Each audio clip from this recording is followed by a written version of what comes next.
So, first thing, I noticed nobody's sitting on the front two rows.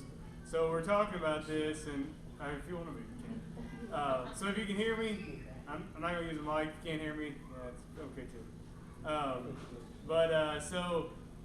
Last week we talked a little bit about. What? Yeah. Last week we talked about marriage a little bit, and I want to dive into that a little bit more. And so, first thing is what qualifies me for this? Absolutely nothing. Everything that I'm about to say is from, what? I need a mic. You're going to use a mic? See, this is how marriage works. She told you what to do. That was just, you're going to use a mic when you move that back there. Was it? I thought we paid it. Well, it was marriage and relationship.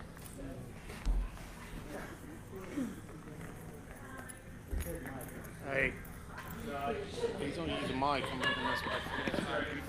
It'd be too loud. All right. Check.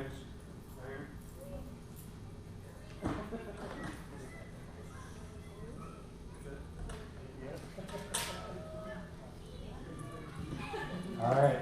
Can you hear me now? This is the Verizon thing. All right. So,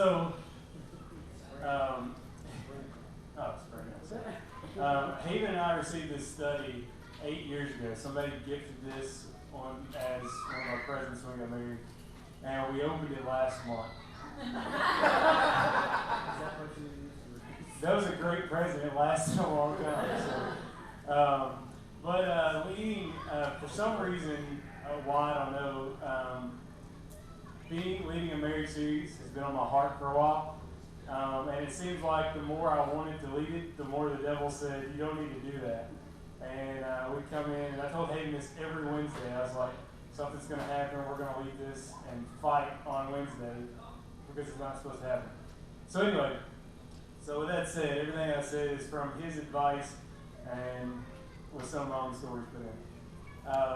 So this guy is named Dr. Emerson Eggerichs. I had to write it out. And this study is called Love and Respect. So we're going to dive into that. There's a few things, so it's geared towards marriage, but hear me when I say that it's not just about that. It's about how men communicate to women.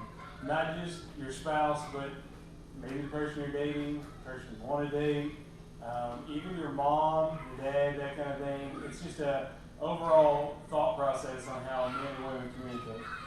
So, obviously they're very different. So if a lady says, I have nothing to wear, what would that mean? Okay, so she has nothing new in her closet, right? Or nothing she feels like she wants to wear. But if a guy says, I have nothing to wear, he means he has nothing to wear. It's dirty, right? So, see, this is going to be great. You see how communication is different between the two. The exact same phrase means two different things to two different people. So, you might say, your wife might say, or your mom, they might say, this is the worst meal I've ever made. And the guy says, no, it's not. Right? So, there can be two things, like, hey, no, it's not, it's fine. Or, no, it's not, you made one worse than last week, right? So why does this happen? So the first thing, we're going to look at Scripture, and from Matthew 19:4. Oh, we're not. Sorry. Somebody got a Bible? Is there a seat back in front of you? It's on page Matthew 19:4. Which version? ESV, Hawaii Pigeon. What? Oh, you can read it. It's fine.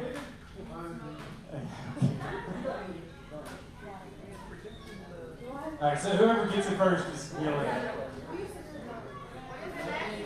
Matthew 19:4. Oh, there it is. This is the janky version. So he answered, he being Jesus in this, says, have you not read that he who created them from the beginning made them male and female? So the word says that God made us different, male and female. So with that being said, men hear things differently than women because we hear things through a pink or a blue set of hearing aids, right? So think of everything pink and blue, you know. So men hear, they speak through a blue megaphone and hear through blue hearing aids, and women And see through blue glasses. and see through blue glasses. Yeah, I've that's got hard to this say. too. And so females see through pink glasses, hear through pink hearing aids, and speak through pink megaphones. So, if a woman tells one of her friends, I have nothing to wear, then her friend's probably going to say, yeah, hey, let's go shopping. Or maybe let's meet at the gym next week or something like that. You know, if a guy said that, that's probably going to happen. So, we touched on Ephesians 5 last week, and we're going to look at a little closer at verse 33. I've actually got this one. And it says, however, let each one of you love his wife as himself, and let the wife see that she respects her husband. Okay. So, men have this life support tank attached to them that is fed off of respect, right? We're prideful people. We like to be respected. And women have this tank filled of love, right? And so when you communicate, we're communicating through those ways. Men are communicating and pushing things that would be respectful or disrespectful. And women like to be communicated through love.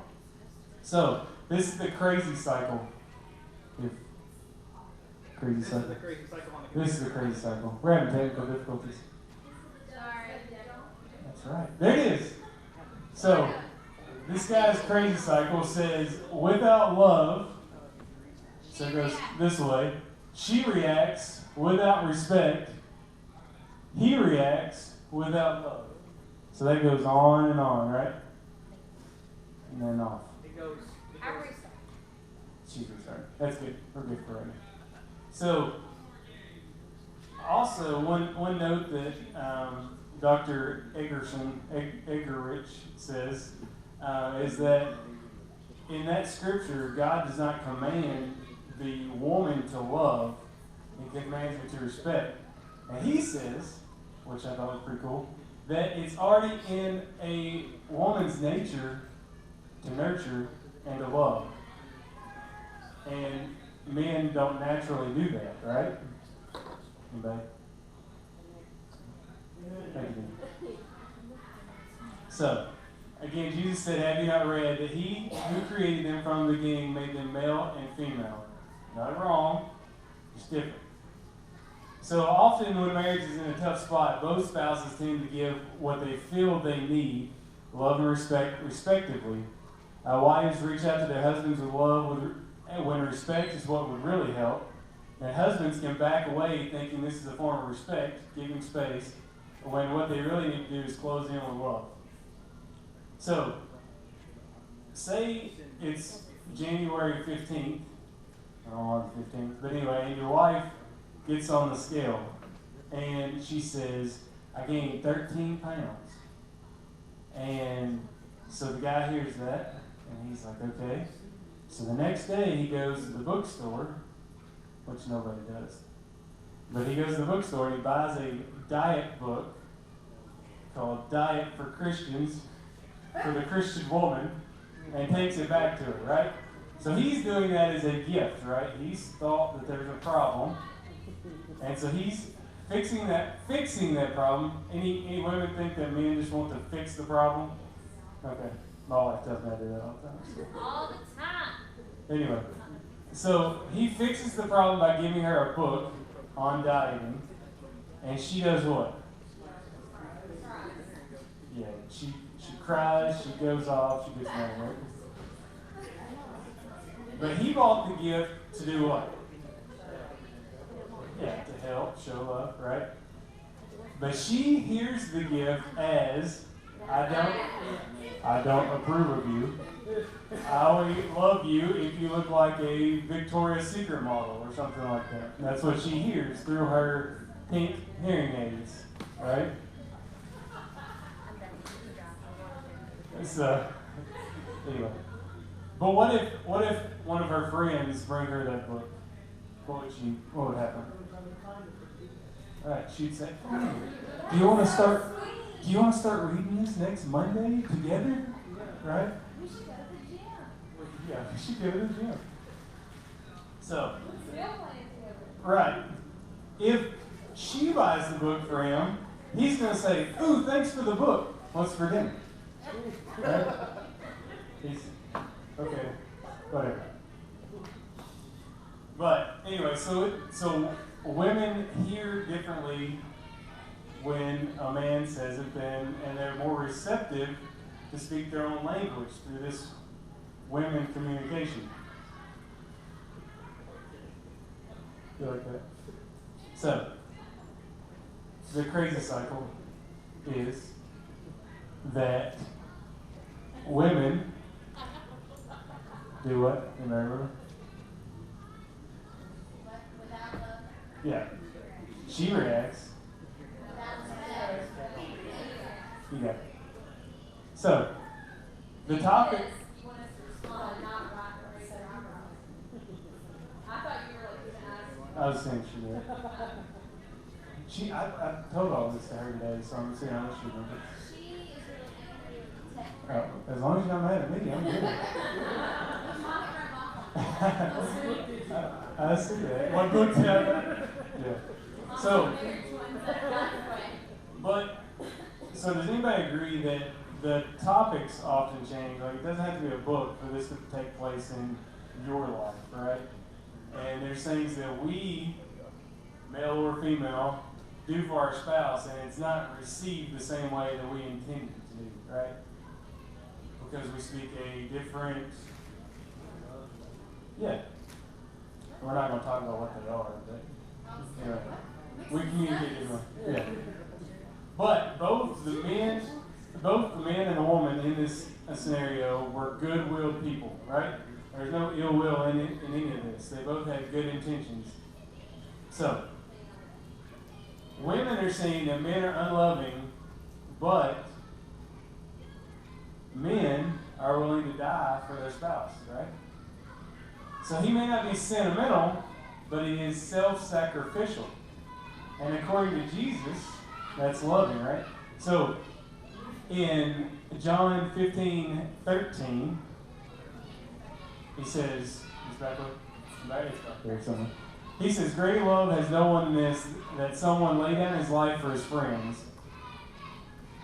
So God says that is love, right? But we see that differently. So even though it may appear through actions that men aren't loving, we have a different way of communicating. Everybody tracking? Yeah. I'll sleep on it. Okay. Anyway.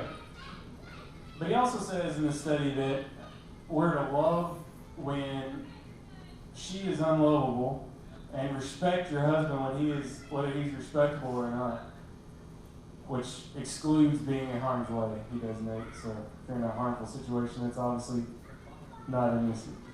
So anyway, if you act out of the goodwill, if you're looking at your spouse's or person you're dating, the goodwill of what's happening, then most of the time the conflict can be just a misunderstanding, and you can that love and respect that you need, you can back up and say, no, wait a minute, maybe I heard that wrong, right? How many of you have been through a situation and when you look at it, when you're on the other side of it, you're like, man, that was dumb. You know, and you say, I shouldn't have reacted that way, but here's why I did. So, that's the pink and blue microphones, hearing aids, and glasses thing. So our will is that we please our spouses, right? It also says that in a big way.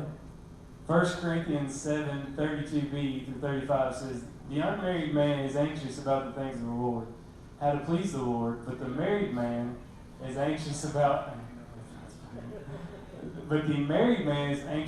worldly things, how to please his wife. and his interests are divided. And the unmarried or, sorry? Yeah. Oh. It's such a fun word. Anyway, is anxious about the things of the Lord, how to be holy in body and spirit. But the married woman is anxious about worldly things, how to please her husband. I don't know that I've ever read this passage like that before. That the married man is anxious about how to please his wife. But it says so. And I think when I look at that, I think that that's true because I constantly think, what am I doing to make Haven mad? And or what am I doing to please her? Like last week, she was gone. And so I decided, hey, I'm going to surprise her and clean the kids' playroom, which is a mess. And by cleaning the kids' playroom, I mean I was going to cram everything into every nook and cranny I could find.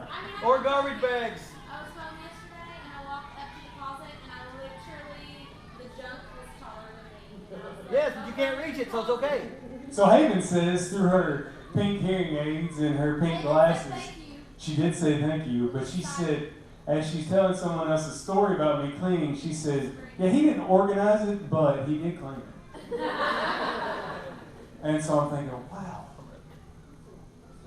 Yeah, it is like that. So anyway, Still thankful. but it was the act of how I was thinking, man, she's gonna think this is awesome. You know, well, she's gonna be so happy with me. She's gonna cook for 3 or 4 weeks. 3 days, yeah. So anyway, we're not getting into this. This conversation is going downhill quick. That's right.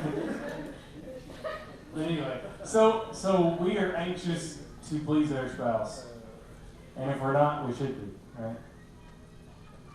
But you don't get up with ill will toward your spouse. And Haven said this is false, but you don't get up with ill will toward your spouse, right?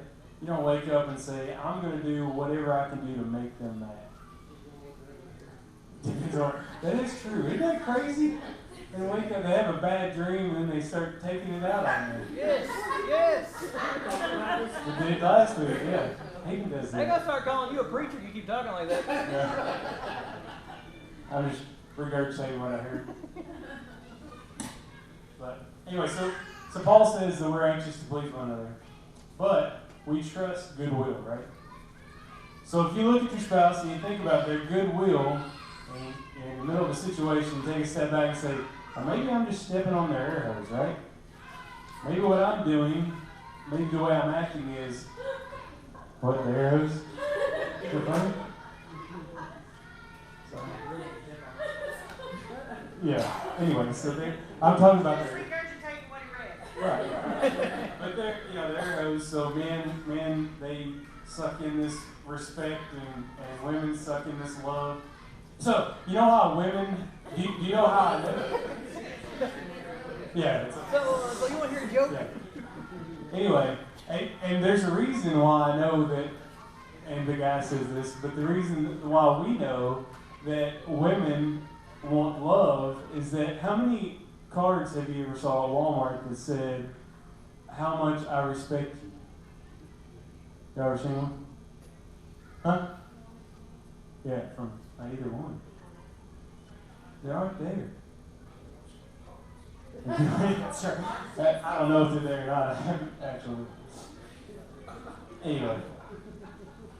So, but you trust goodwill. And you marry your spouse or you're dating someone because you trust their goodwill, right? But you have to know how to fight and handle that situation. You have to hear, see, speak through their color. Pink. You just pink? Okay. So, anyway, if you trust in goodwill, you look at situations different. So, a story that he was told was a guy's taking a bus ride, right? And on this bus ride, he's got 2 or 3 kids, and he's leaned up against the corner of the window, and his kids are running up and down the aisle and screaming, and he probably heard the story, but anyway, and what happens is that everybody's trying to figure out why is this guy not making his kids behave. And so when he does this, they finally talk amongst themselves and they say, hey, tell that guy to make his kids behave. So he looks and they're like, hey man, your kids are acting like hoodlums. If those are my kids, they'd be sitting down here minding their business. Give me a couple hours, I have them straightened out, right? And the guy looks and he says, man, I'm sorry. My wife just died. And so immediately, the people step back and they're like, oh, okay. So then they start to look at that through a different lens, right? So it's no longer that the kids are running down the aisle, because they're probably louder now than they ever were, because they don't care that the kids are doing this. They care about the guy in the situation and loving on the kids, right? So if we trust goodwill, then we're going to, and we look for that. If we look for the good in that situation, instead of just what has affected us in the past, then our emotions change in every situation. So think about when you're dating.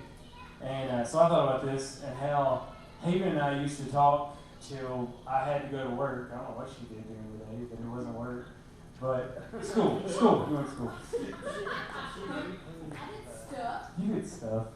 Anyway, but we would stay up all night long and talk about things and plan our life and everything. And now, I don't even stay up till 9 o'clock to tell her important stuff. So, things change. You lose that dating mentality right through the years. And maybe I do have two issues. When I get your age, Jason, I'm going to be in trouble. 7 o'clock.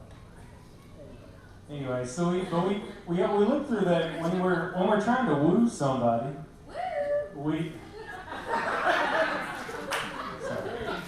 Peanut gallery. Say it like Ric Flair. Oh, come on, Jimmy, you can do better than that. I don't like Ric Flair. Boo! Get him off the stage. Anyway, so but when we're trying to date somebody and woo them, we tend to look through those different situations through their eyes, right? With what we think they would enjoy. We do what? We talk to their friends, right? Hey, what would he or she like? And we do those things. You go to Haven used to come out and work on cars with me. Now she doesn't want to do that. She does a lot more than I do. Yeah. So who moves first in this situation? In the who's going to do what? Who's going to respect or who's going to love first? Who's supposed to move first? Is it the man, the woman? Is it your question? The answer is you. You move first. Yeah.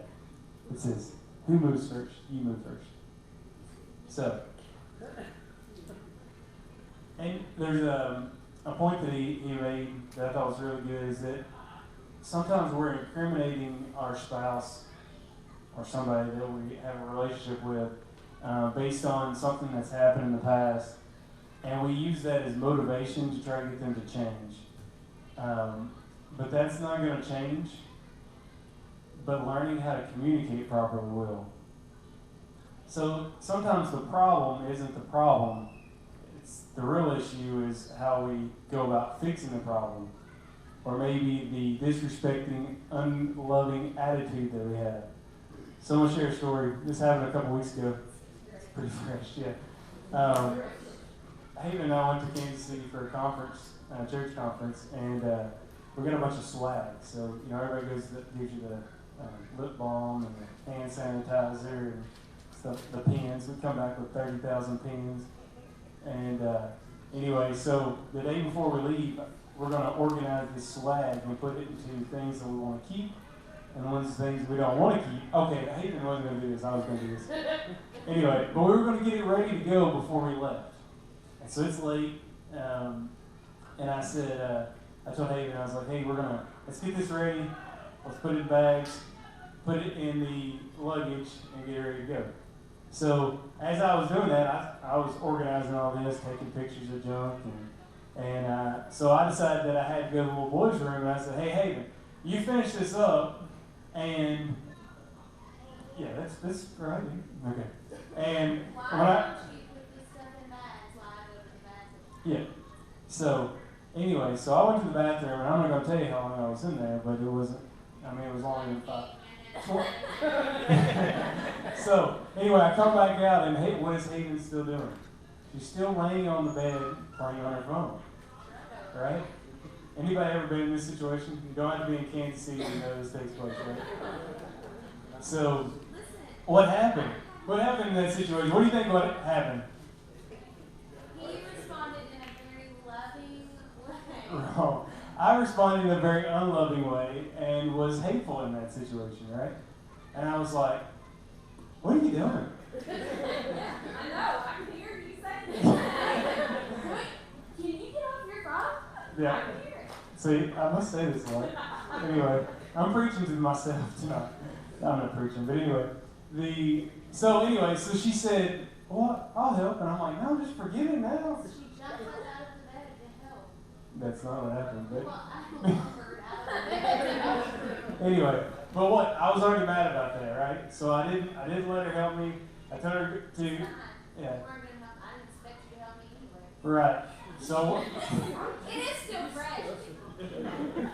she does. We fussed Anyway, about it. so what happened was I thought, hey, in that I was looking for Hayden to do something, and I thought, hey, she disrespected me by not doing that, so I acted unloving towards her.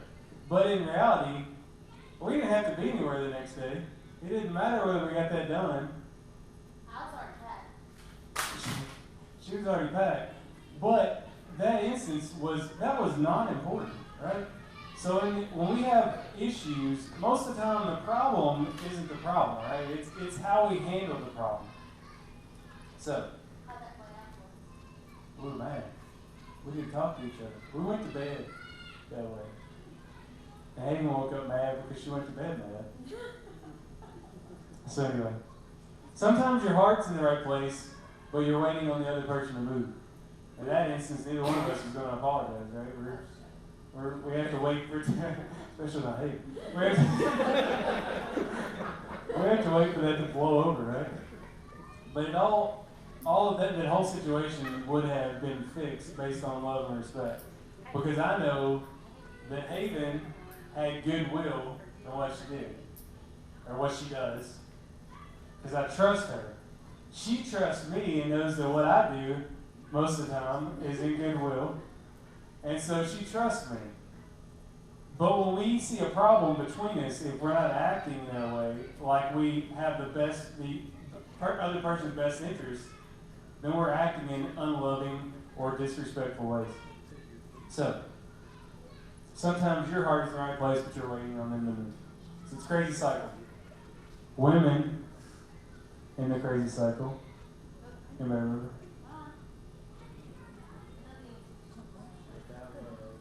Yeah. Without love, without respect. Yeah. So it's like we need our own little set of tiny blue glasses. Or when you're fighting, just put on the glasses. Merge them and then we all get purple glasses. Yeah. So anyway. It's fun to laugh about later, but I mean, it's We when didn't I, solve Kansas City, by the way. I feel like we left that up in the air. Like, we had 8 hours to work it out on the way home. that's not true. We fixed it for Yeah. No. Yeah, we'll talk about it. Anyway, through this study, like I didn't realize how much that I was like that. We had a clip. Did you get a clip? I don't think so. But I'll go there.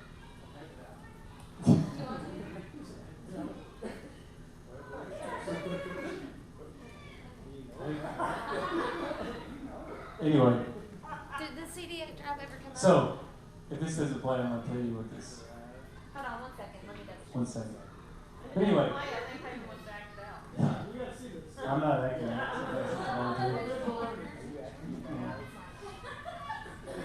But anyway, I couldn't believe how much that it was verbatim my relationship about how when Haven does things that, and I get so upset about them, it's usually because I feel like my pride's hurt, right? It's not, and like if we're having an argument, it's never that the argument, it's how she handles that in front of people, right? Because I'm too prideful in that situation. And usually she feels like that I don't love her in those situations, and that's why she's acting like that. But anyways, it's great to, you got it? Yeah, give us 1 sec. Just keep talking. One more second. Filibuster. Filibuster. I don't know what that is. Go for it.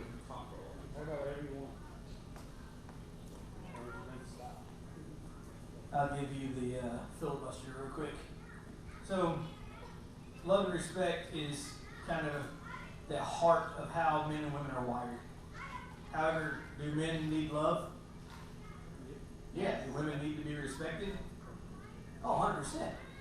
And so sometimes, we can come onto a topic like this and focus on one or the other, and we think, well, that's going to be the end all be all. And well, you can be respectful and not loving at all. And there are times where that's how your kid looks at you, right? They get in trouble and they're respectful, but they're not very loving. And there's sometimes I'm loving and not very respectful. But just realize that, like when we talk about things like this, what is true about humans in general and how Christians are to act in general, like these principles are still true in a marriage or any kind of relationship. But these things highlight something that we tend to overlook because we tend to treat people the way we want to be treated. And so my natural instinct with my wife is to be respectful, not to be loving, because I am going to give what I want to receive. In the same way, a lot of times a wife will be very loving, and the guy's mad because she wasn't respectful. And so just realize that in some of these things, like this is not the end all be all. There's got to be a little bit of both.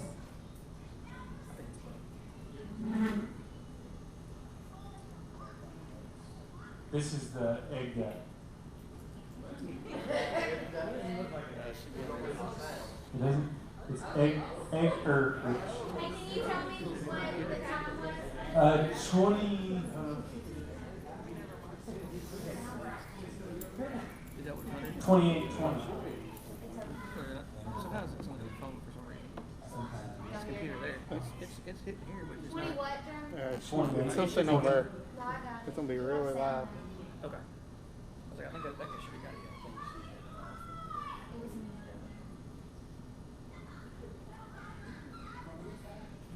So anyway, who wrote the song R.E.S.P.E.C.T.? That all the way up. No. Hey, I read in Otis this Redding. magazine about the juiciest and best steaks in all of... Otis Redding? You know who Otis Redding is? Oh, okay.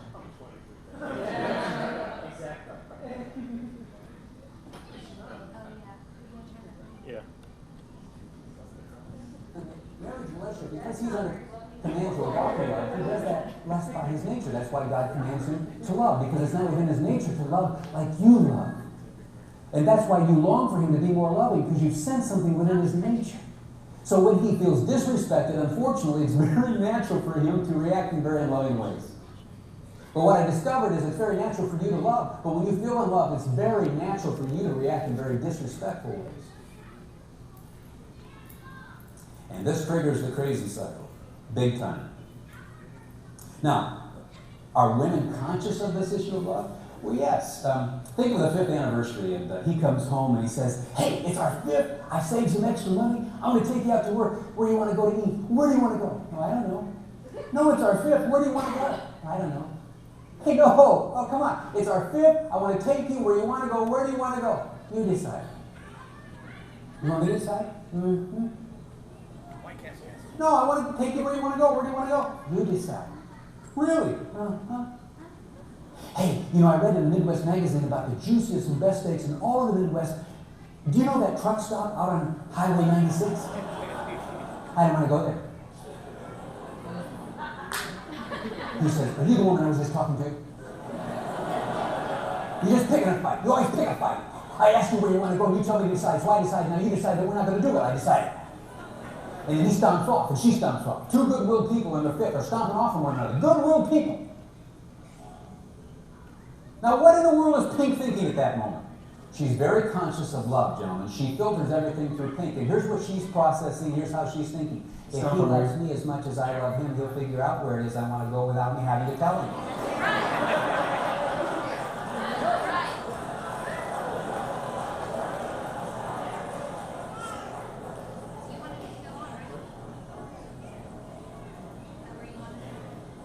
Not wrong, just different. That's how God has wired her. That's why we laugh at that, because we experienced that. But from a blue perspective, she lied.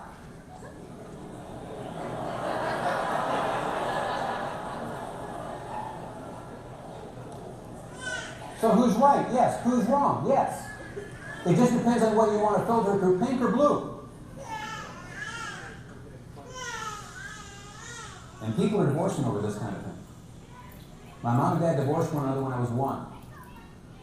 And then they remarried one another, for which I'm thankful. But then they separated for about 5 years and then came back together, for which I'm thankful. But all through my developmental time, Mom and Dad were good-willed people.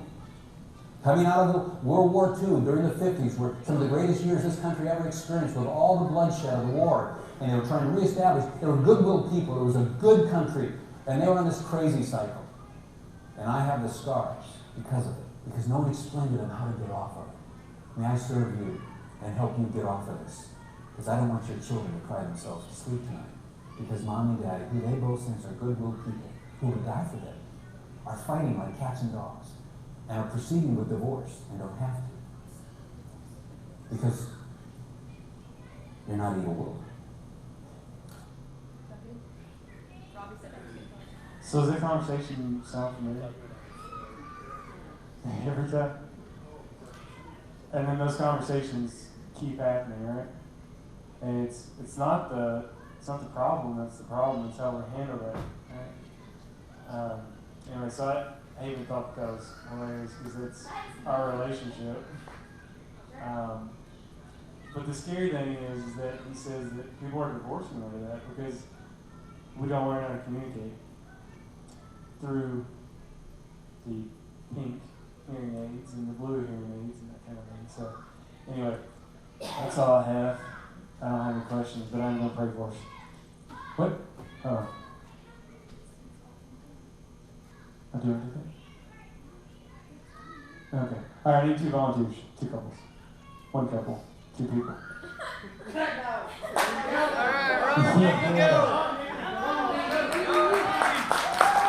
Good job, Robert!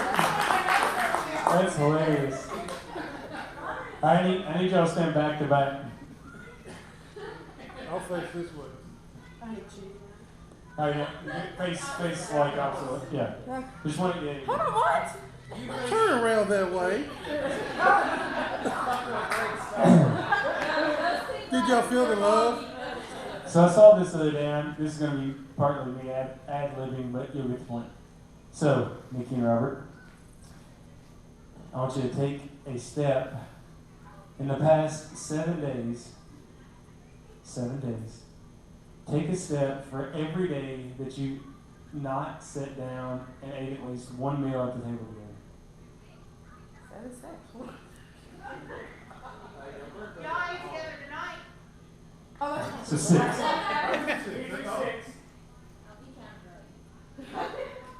And then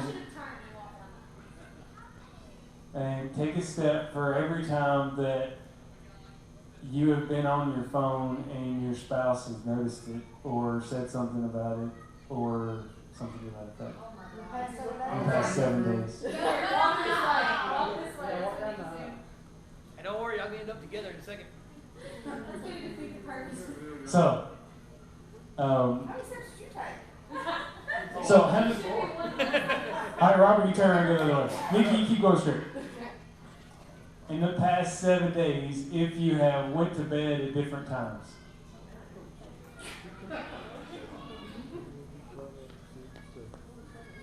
So anyway, I saw this now. Now look at each other. So what do you notice?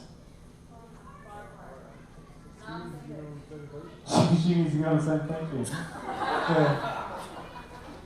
But I saw this the other day, and this is one of those things that I saw on Facebook, just scrolling. But when the couples turned around and they realized how far apart they were, these are things that create distance in our relationships. And I was like, man, I do every one of those things. Now, probably because I fall asleep first. But anyway, it's just a visual representation of when we're in a relationship, how far apart we can get over simple things, right? Like not sitting down and taking time to eat together. Well, and I know work schedules are different. What if you eat together on the couch? Hey, that's together. That's together. It's hard, so yeah. Well, we do that too. Y'all sit down.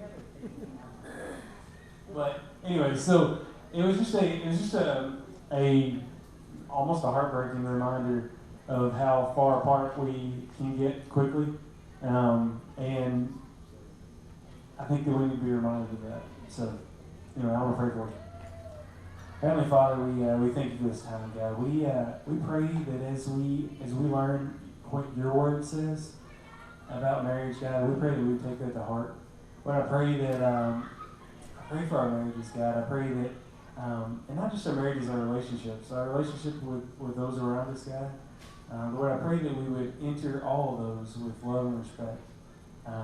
Lord, and you have shown us what love is through your Son. God, I pray that we would model that every day in every relationship that we come to. Lord, I pray that in these relationships that we would look at the person's goodwill, God, because we know them, we trust them. But I pray that we would look for that in everybody. God, I pray that we would, even people that we don't know, in situations that we run into in department stores at Black Friday, God, I pray that we would look at people through a different lens. Lord, look at them through the gospel, God, and that we're called to love our neighbor. And I pray that we would do that. God, I pray for our church. I know that there are broken people here, God, and we're all broken. I pray that we would look for those struggles, and we come alongside one another and lift each other up, God. I pray for your word, God, and I pray that we would seek it, and we would seek your guidance and wisdom. In your name we pray. Amen.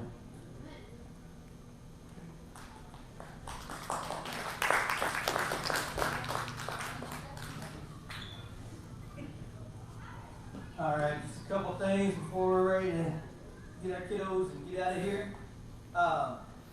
It was fun. Haven and Jeremy in the process of preparing and getting ready, and we get an email that's like, why did we decide that we would talk about this? Because whatever you want to teach on, a lot of times that's what gets attacked. I said, I know. I'm going to start preaching on winning the lottery. Bring it. Right? And I say that to say this, though.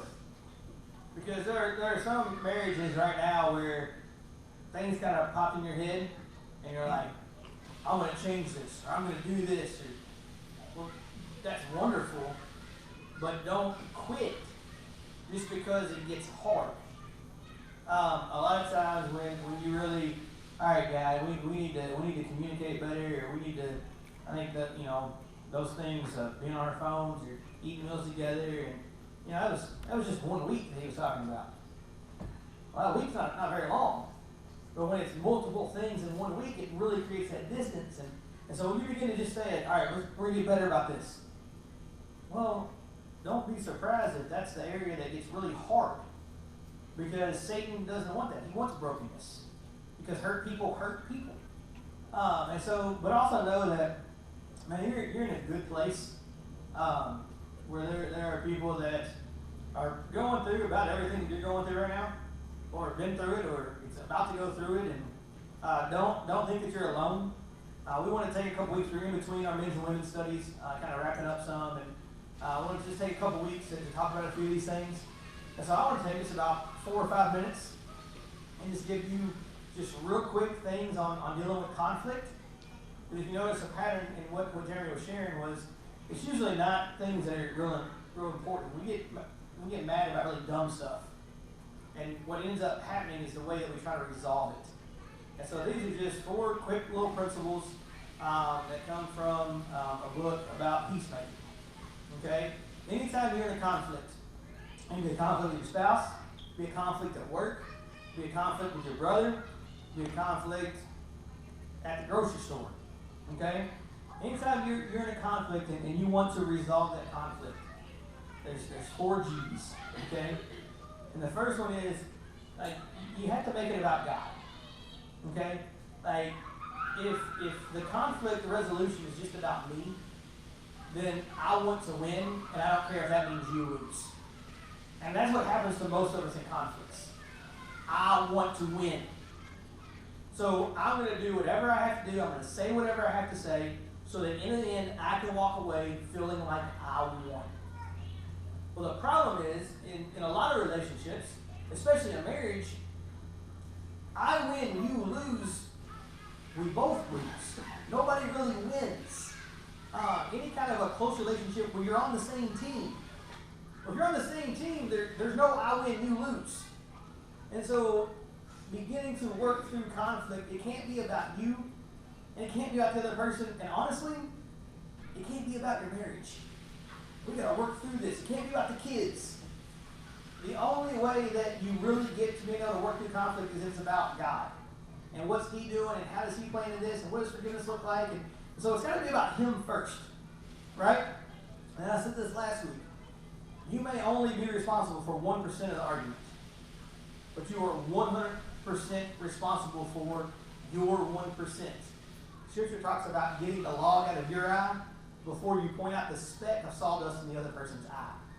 And it's amazing that when you realize, wait a second, it's not all their fault. I am somewhat to blame, even if I'm not mostly to blame. Right? They really did way worse and caused this, but I played a part in it.